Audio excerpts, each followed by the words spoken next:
Shirtee shira xaxxee haadhoo wal jibbisiiste akka wal shakku gootee dhiiga dhangalaasiste. Shiraan wal ficcisiistee dhiiga isaanii dhiqatte. Shiraan wal ficcisiistee dhiiga isaanii dhiqatte. Sabboonaa immoo fakkaatta yommuu si ilaalani afaan mi'oofta silaa akkamiin si beekanii. Bifa hedduudha qabdaa si hubachuun rakkisaa. Hundumayyuu fakkaattaa keessi garaa kee dhoksaa. Hundumayyuu fakkaattaa keessi garaa kee dhoksaa.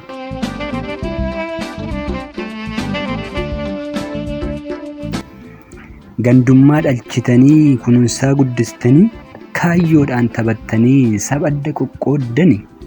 Rirma nutti taatanii mogolee nu buustanii adda nu babbaastanii nu burjaajessitanii. Adda nu babbaastanii nu burjaajessitanii.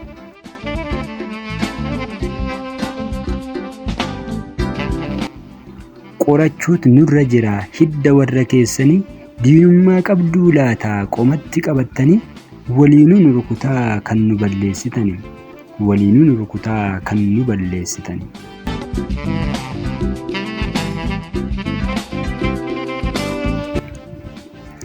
Amantoota fakkaattu yoo isin ilaalan alaa maqaa waaqaan kakattu waaqan sodaattan homaa damni keessan hin dhumu keessi keessanis bofa. Akkamiin sin amanuu sin baruun beekna homaa. Akkamiin sin amanuu sin baruun beekna homaa.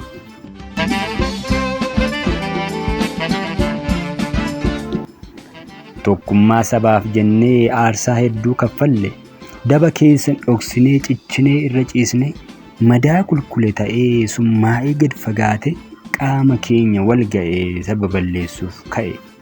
Qaama keenya wal ga'ee saba balleessuuf ka'e.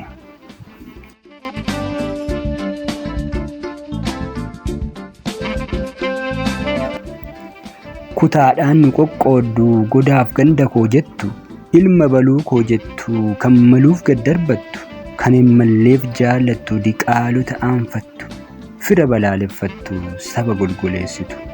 Fira balaaleffattu saba golgoleessitu.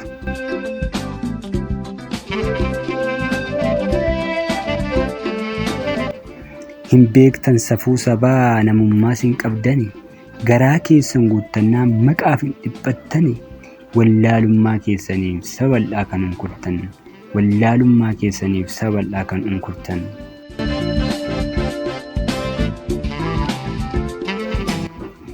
Tokkummaa wayya malee dhiiga ofii jajjabeessaa. Akkamiin ganda yaaddaa maaliif matti facaastaa. Hiddi keenya tokkicha dhiisi ilaalcha kee badaa obboleessoo sin gorsaa. Dhiisi ilaalcha kee badaa obboleessoo sin gorsaa.